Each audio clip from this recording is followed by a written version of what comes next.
Ladies, gentlemen, I started recording a whole other video and just had this real honest moment with myself where I thought, why am I talking about this right now? Like, I don't feel any life on this topic. So I threw that to the side and I asked myself, what is it that I really want to put out for the world today? What is it that's actually been on my heart? What are conversations that I've had that I actually feel life on? And it brought me to the topic of motherhood.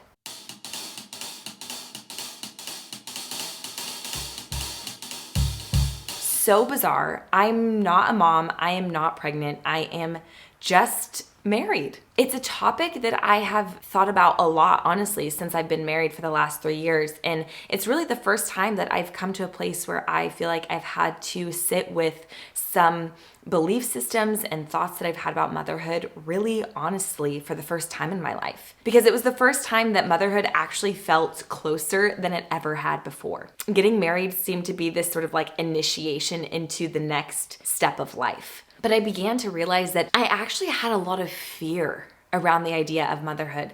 And I actually had this belief system that motherhood was less than. And I began to think, when did motherhood become the second best? In the spotlight of society, why does motherhood seem to be the thing that you do when you give up your successful career? But I began to realize I had this really extreme fear about becoming a mom. Where and who tells us these sorts of things? Who tells us that the very thing we were created to do as women is less valuable than going out and having a 9-to-5 job that contributes to society? So I began to sit with a lot of the fears and beliefs that I realized I had. And I began to realize I'm just not sure a lot of these are actually true. I think a lot of the messages that my generation was fed about motherhood are actually lies that have kept us disconnected from the very thing that we have been created to be. Now, I want to pause and put out that obvious disclaimer that if you don't become a mom, if you don't have a desire to be a mom, that's okay. I'm talking about an overarching message that has been given to women in this day and age. So today, I'm not really here to give you those 5 tips that are going to change your life. I more just want to open this conversation on the internet and talk really honestly about some real fears I've had about becoming a mom. See, I'm in this weird stage in life where I've had a lot of friends recently get married and get pregnant and have their first babies. And it's the first time that I'm watching people at this age, being a full-grown adult married, where it's very possible for me to become a mom, with this lens of, oh my gosh, I thought motherhood was gonna look like this. I thought it was supposed to look like that. I thought I was supposed to be a little bit more miserable or depressed or I don't know, exhausted. And I've watched my friends, yes, okay, all the real challenging things are there, of course, but I've watched my friends that have grown up with this same message that society has given them, with the same fears, where they've wondered and are curious if they are willing to give up this level of freedom and selfishness that you get to live with when you're not a mom. And I've watched them step into motherhood and explain that it is the best thing that has ever happened to them. Even in the most challenging, exhausting moments, they wouldn't change it for the world. See, these women are women that have had successful careers and have put a ton of work and done a ton of education to get to where they are today. And the moment they become a mom, they've suddenly, like, a whole other part of them has come to life, and they are willing to do anything it takes to be present as a mom. And now motherhood looks different for everybody. And that's been so beautiful to watch with my friends. But it's almost made me come face to face with the reality of what I think motherhood is. See, I began to reflect on a lot of my younger years. And if you knew me when I was a little girl, the only thing I wanted to do, I mean literally the only thing I ever wanted, was to play with my baby dolls. I was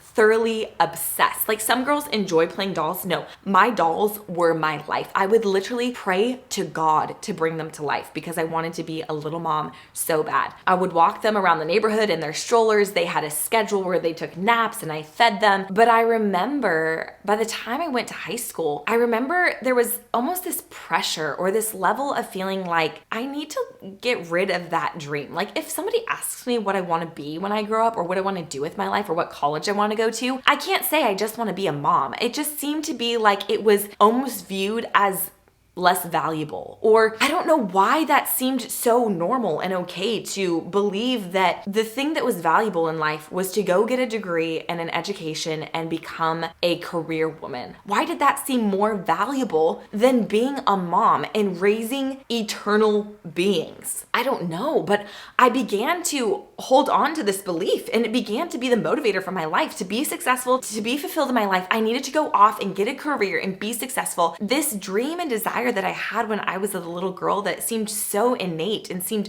so normal to just want to play with my baby dolls seemingly just was tossed to the wind. And I remember having thoughts like, well, I want to do all this stuff and I have no, how does this all work? I just don't even know if I want to be that anymore.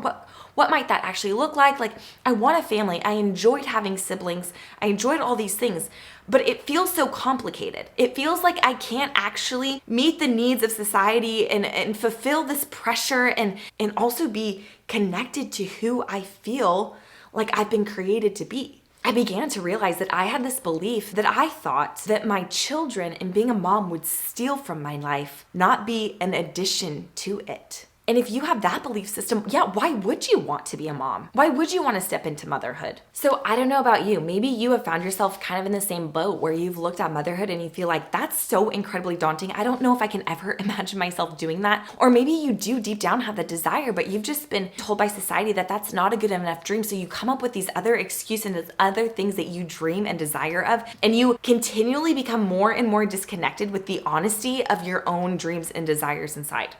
I feel like I've played on both sides of those lines. I feel like I've been both connected to the desire and completely disconnected to the desire. And here's the deal. I'm not convinced that it's not possible to do both at the same time. But I found myself in many conversations recently with other friends that are kind of in a similar boat to me where they're not moms yet, but it's something that they're looking out on the horizon, and they're looking at all the education they've gotten and all the effort they've put into ultimately building a career for themselves. And they look at motherhood and they're like, I don't see how that's more valuable than the effort that I've put into achieving a career. See, I think in society today, and I think it shows up in a variety of different ways, but I think specifically as women, we have lost touch with this very primal, intuitive part of ourselves. And I know that might sound strange. That might sound a little woo-woo-y, but I think we see that show up in a lot of different ways. And I think it happens when we hold on to these lies that our value resides in things that are not actually eternally valuable. See, I began to have this revelation a few weeks ago that raising children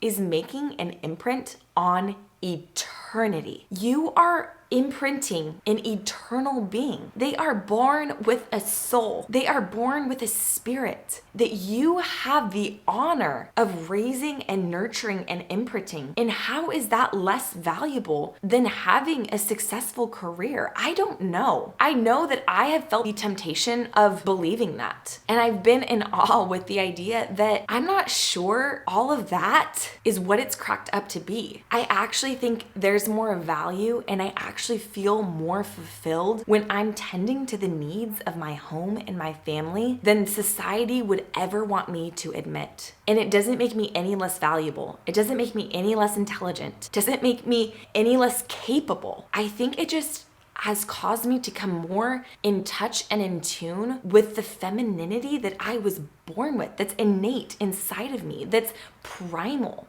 that exists there. And if I continue to reject it and hold on to these lies and messages that I have been spoon-fed, I feel like I become more and more disconnected with the truth of who I am. And I actually grow in competition with my own self. It's like I'm trying to compete with myself. It's like I'm trying to prove to myself that I don't want to do those things. See, remember, look, this is all successful. This is what you really want. This is really fulfilling. And I'm just not sure it is. I've just been in this spot recently. I'm just curious if all of that is necessary, if it's really valuable. And now this isn't a conversation about should women be able to work in the workplace, or should we be able to contribute to society? Should women just be stay-at-home moms and take care of the house? No, that's a whole other conversation. I'm just talking about growing more in tune and in touch with our real, honest desires and what actually makes us fulfilled inside and more alive in the fullness of who we've been created to be. And I don't think when we look at biblical womanhood and femininity that it's all just you just stay at home and take care of the babies. No. I've created videos on that whole topic before. I think when we look at Proverbs 31, we actually see an incredibly hard-working woman who makes income for her family by tending to the needs of her community. But it's all her people are her focus. Her people are her focus, not her own internal selfish needs and desires. It's her people. And I think when we grow in touch with our people's needs and we begin to meet them is when we actually begin to feel fulfilled in life, because that's what we've been created for. We've not been created for fulfilling our own selfish wants and dreams and desires. That's actually so unsatisfying. I think that lie actually leads us down to a dead-end road of self-introspection that's so unfulfilling and is so dangerous. We weren't created to be self-absorbed. We were created for people intending to the needs of our community. The world needs us to show up in the fullness of our femininity, in the fullness of our God-given design. And I'm not sure that society has gotten it all right all the time. I don't know. This video is a little bit more of like, let me just ramble about some recent thoughts I've had about motherhood and my own fears and worries and revelations. But I hope it's been insightful for you. I am curious even if you have found yourself in a similar boat. Have you ever wondered if you're cut out for motherhood, or if it's going to just steal from your life? Or maybe you've even worried that if you put all this effort into a career that you're not going to be satisfied when you have kids, or maybe will resent them. I don't know. There's so many thoughts and